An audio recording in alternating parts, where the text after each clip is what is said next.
तो गाइज आज 22 मई है और अहमदाबाद में काफ़ी हद तक लॉकडाउन लिफ्ट कर लिया गया है। और मैंने अपने होम टाउन ग्वालियर के लिए एक जो स्पेशल ट्रेन रेलवेज ने चलाई थी उसमें रिजर्वेशन बुक किया है। तो फाइनली अब मैं अपने होम टाउन जा रहा हूँ। काफ़ी समय से मिस कर रहा था और 60 दिन पहले मेरे पास अपॉर्चुनिटी भी थी। 18 मार्च को मेरे पास एक अपॉर्चुनिटी थी घर जाने की, बट कुछ वजहों से मैं जा नहीं पाया। तो मैं यहाँ पे रुक गया और करीब अब हम लोग घर से बाहर निकले ही नहीं है इतने दिनों में। सिर्फ कुछ एसेंशियल्स लेने के लिए जाते थे। तो अब इतने दिनों बाद फाइनली मैं बाहर निकलूंगा।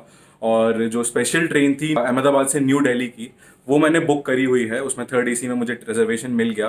तो अहमदाबाद से न्यू दिल्ली जाऊंगा। न्यू दिल्ली से वहाँ से मैंने कार का जुगाड़ किया है। तो कार से मैं वापस ग्वालियर आऊँगा। उसके लिए मैंने एक ई पास बनाया है। तो इस पूरी जर्नी को मैं आपको दिखाऊंगा कि कैसे अब हम लोग, कैसे ये जो नए रूल्स हैं रेलवेज में, अब आपको किस तरह से, जैसे 1.5 घंटे पहले जाना है और किस तरह से सोशल डिस्टेंसिंग आपको फॉलो करनी है, वहाँ पे आपके चेक्स होंगे और भी जो बहुत सारी चीज़ें रहेंगी।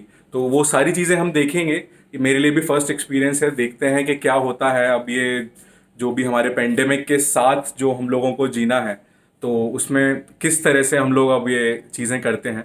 तो देखते हैं, अब चलते हैं आगे। ये है लक्ष्य, आप देख सकते हैं कैसी इसकी हालत हो गई है इस लॉकडाउन में।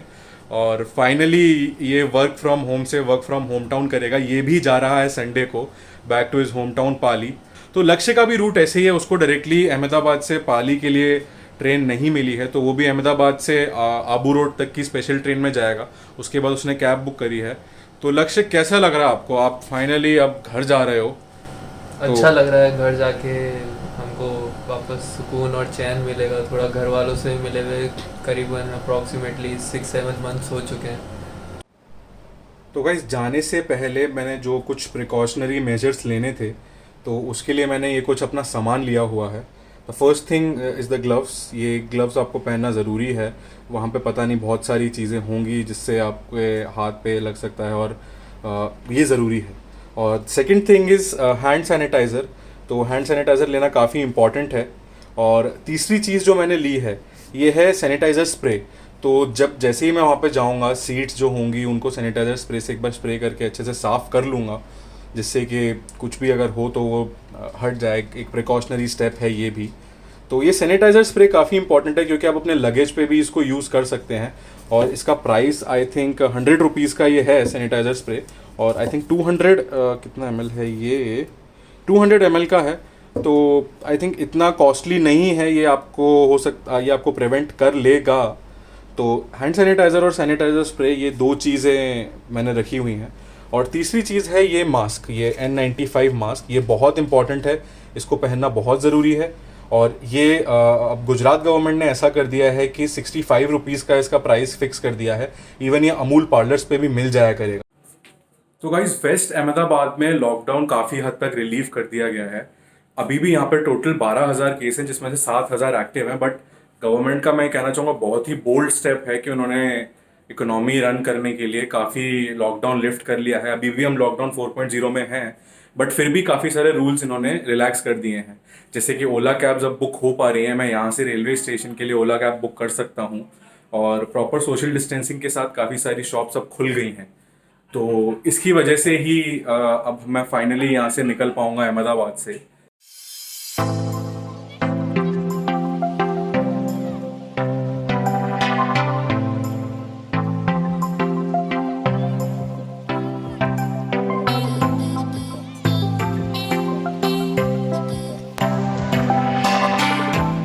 गाइस, जो ट्रेन है वो 6:50 की है। और जिस तरह से गाइडलाइंस थी कि आपको 90 मिनट पहले पहुंच जाना है, तो मैं यहाँ से 4:30 के, मैं 5 के अराउंड पहुँच रहा हूँ, निकल रहा हूँ यहाँ से। और आई थिंक अभी इतना ट्रैफिक नहीं होगा, तो हम लोग टाइम पे पहुँच जाएंगे। मैंने ओला कैब्स बुक की है। ये व्हीकल पूरी तरह से सैनिटाइज है। भैया, इसको सैनिटाइज करते हो आप लोग पूरा हर ट्रिप के बाद, जैसे उन्होंने दिया, आप करते हैं? तो रखते करना ही पड़ेगा, देखो हाँ, वो सब सब है। रखते हैं साथ में। अच्छा अच्छा। अभी आपको कितने ट्रिप्स मिल जाते हैं दिन भर के? अभी इस कब? अभी तो 3 दिन स्टार्ट हुआ है ना। अच्छा, 3 दिन से स्टार्ट हुआ हाँ, तो है। अभी ज्यादा कोई बाहर निकलता नहीं है। हाँ हाँ। ज्यादातर हॉस्पिटल वाले निकलते हैं। अच्छा अच्छा। हॉस्पिटल वाले वही बस से जाने वाले होते हैं ना, हाँ। आस पास की बस। अच्छा अच्छा। ज्यादा नहीं होता, मतलब 4-5-6 ट्रिप मिलती है बस। 4-5 ट्रिप। हाँ, वो भी छोटी छोटी होती है। 5 किलोमीटर 4 किलोमीटर ऐसे। अच्छा। चलो पर शुरू तो हो गया 3 दिन। हाँ, चालू हुआ है तो अभी धीरे धीरे सबको जब जैसे खुलता रहेगा ऐसे डर निकलेगा ना सबको। हाँ वही। तो बाद सब निकलेंगे, धीरे धीरे हो जाएगा सेटल तो अच्छा। आपको रेलवे स्टेशन की कोई मिली क्या अभी ट्रिप? एक मिला था मेरे को। अच्छा अच्छा। अभी नहीं मिला था। हाँ तो जब चालू किया तब मिला था एक दिन। अच्छा अच्छा। 3 दिन पहले चालू हुआ था हाँ हाँ। तब मिला था। वहाँ बहुत भीड़ था। और बहुत भीड़ है। 3 दिन पहले क्या था तो पूरा रोड जैसे रेलवे स्टेशन के बाहर और पूरा रोड पे लाइन लगा था। अरे बाप रे। तो फिर पुलिस वाले भी थोड़े बहुत खड़े थे वहाँ पे। हाँ हाँ। बहुत भीड़ था, मतलब बहुत, मतलब कालूपुर से होता है उतने जैसा। अच्छा अच्छा। भीड़ बहुत था बहुत जगह। अभी तो गाइस ये जो रबर के ग्लव्स थे ये तो हाल ही फट गए मैंने। तो मैं रिकमेंड तो आपसे यही करूँगा कि अगर आपके पास कोई कपड़े के ग्लव्स हो या कुछ और कंफर्टेबल ग्लव्स हो तो वही लेकर जाएं।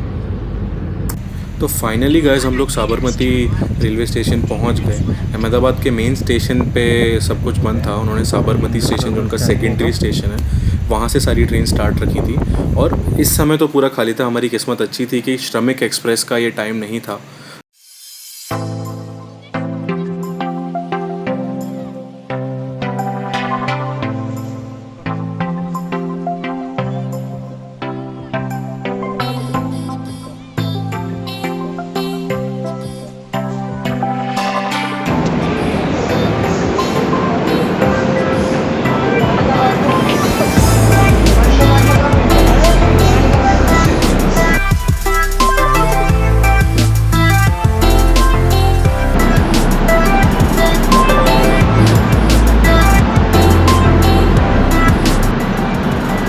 भैया आप रेगुलर ही स्टाफ हैं यहाँ के, तो अभी यहाँ पे भीड़ रहती है क्या ट्रेन पे? भीड़ नहीं रहती ज़्यादा। अच्छा, नॉर्मल ही रहता है। दिल्ली में भी कोई इतनी भीड़ नहीं। लाइन बना के चलते हैं बस। ठीक है।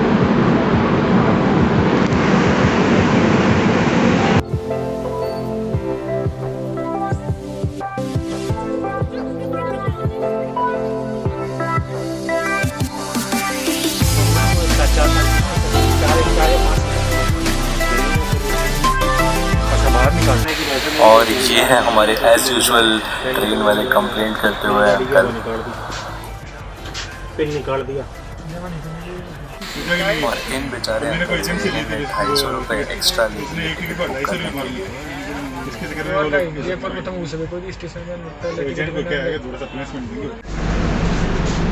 तो गाइज़ यहाँ पे अभी ऐसा प्रॉब्लम है कि 72 की 72 सीट्स जो एक डिब्बे में है सारी की सारी रिजर्व्ड है। जैसे काफ़ी लोगों ने कहा था कि शायद मिडिल बर्थ जो है वो रिज़र्व नहीं रहेगा, बट सारी की सारी सीट्स यहाँ पे रिज़र्व्ड हैं। बट ये है कि मेरी बाहर अभी आरपीएफ वालों से बात की मैंने, तो वो लोग सारे चेक्स करते हैं यहाँ पे। जैसे ट्रेन स्टार्ट होता है उससे पहले सबके मास्क चेक करते हैं, सब कुछ चेक करते हैं। अगर उनको ठीक लगता है तभी करते हैं, अदरवाइज़ वो लोगों को उतार देते हैं। इवन थर्मल स्कैनिंग पे भी अगर आपका टेम्परेचर ज़्यादा आएगा तो आपको ये लोग उतार देंगे वहीं पे। तो इस चीज़ का यहाँ पे पूरा ध्यान रखा हुआ है। बट हाँ, एक उस चीज़ का प्रॉब्लम है कि यहाँ पे सोशल डिस्टेंसिंग के नॉर्म्स फॉलो नहीं हो पाएंगे, बिकॉज पूरा का पूरा जैसे एज़ यूजुअल ट्रेन में 72 सीट्स होती हैं कंपार्टमेंट एक पूरे बोगी में, पूरी की 72 की पूरी 72 सीट्स इन्होंने यहाँ पे बुकिंग में लगाई हुई हैं, तो सब सारी सीट्स भरी हुई हैं।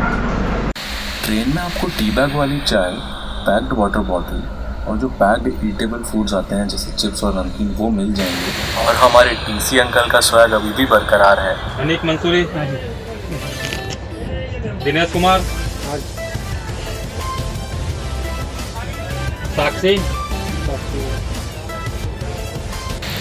और टीसी के जाने के बाद हम सभी ने यही सोचा कि अपनी सीट्स खोल ली जाए और उन्हीं पर बैठा जाए। तो मैंने अपनी मिडिल बर्थ खोल ली और सीट को अच्छी तरीके से सैनिटाइज करने के बाद अपनी चादर और अपना तकिया निकाल के उस पर बिछा लिया। तो दोस्तों यहाँ मेरा कलीग मलुआ लॉकडाउन से जस्ट 2 दिन पहले अपने घर जयपुर गया था और कभी वापस आ ही नहीं पाया। तो इस वजह से उसकी कुछ इम्पॉर्टेंट चीज़ें जैसे उसका गिटार और लैपटॉप मेरे घर पर ही रह गया, जो कि उसने मुझसे कहा कि मैं ट्रेन से आ रहा हूँ तो लेके आ जाऊँ। अब प्रॉब्लम ये है कि रेलवे स्टेशन पे सिर्फ वही लोग अलाउड है जिनके पास कंफर्म टिकट्स हैं। तो मलुआ ने रेलवे अधिकारियों से काफ़ी रिक्वेस्ट की और उसकी रिक्वेस्ट मानने के बाद उन्होंने उसको पीछे के रास्ते से प्लेटफॉर्म में एंटर करने की परमिशन दे दी। स्प्रे कहाँ मिला देते? ये वहीं से मेडिकल शॉप से लिया, ये काफ़ी सही चीज़ है सीट वगैरह पे स्प्रे करने के लिए और सब पे करने के लिए। सही है सही है सही है। ठीक है, चलो ध्यान रखना अपना। चल ठीक है, हाँ तू भी ध्यान रख भाई, मिलते हैं अपने। चल ठीक है, बाय बाय बाय। ट्रेन काफ़ी खाली हो गई है अब इस समय, ज़्यादा पैसेंजर्स नहीं हैं जयपुर से दिल्ली के लिए। जैसे कि मैं आपको दिखाता हूँ, ये मेरा बैग रखा हुआ है सामने ही बॉटल के साथ।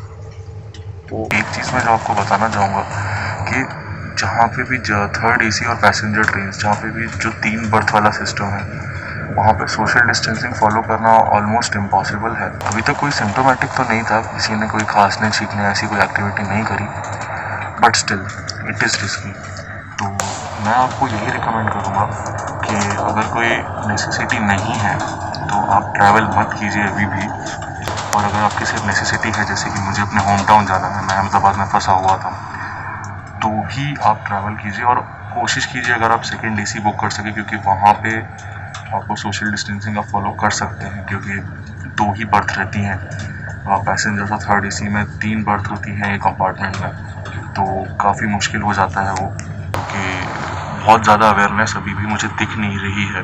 काफ़ी लोग ऐसे थे जो लोग मास्क नहीं लगा रहे हैं या जो लोग सैनिटाइज़र कैरी नहीं कर रहे हैं। तो मैं तो यही आपसे बोलूँगा कि जितना अवॉइड कर सकते हैं उतना अवॉइड कीजिए जर्नी अभी भी। और गाइज यहाँ से मुझे जाना है अब ग्वालियर। अब मैं दिल्ली पहुँच जाऊँगा 8 साढ़े 8 बजे तक। फिर वहाँ गाज़ियाबाद से मुझे कार पिक करनी है और आगे की जर्नी कार के थ्रू करनी है। मैंने ई पास ऑलरेडी अप्लाई कर दिया था एमपी गवर्नमेंट से, तो वहाँ से मेरा ई पास अप्रूव हो गया और अब मैं फाइनल यमुना एक्सप्रेसवे के थ्रू आगरा होते हुए ग्वालियर पहुँच जाऊँगा। तो देखते हैं आगे का सफ़र कैसा रहता है।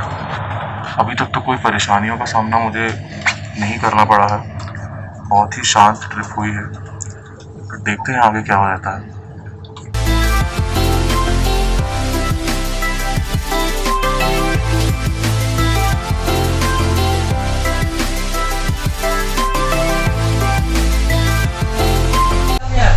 बस फाइनली हम लोग अब दिल्ली पहुंच गए हैं। मतलब मैं दिल्ली पहुंच गया हूं और सबके निकलने के बाद, थोड़ा भीड़ कम होने के बाद मैं बाहर निकल रहा हूं यहाँ से।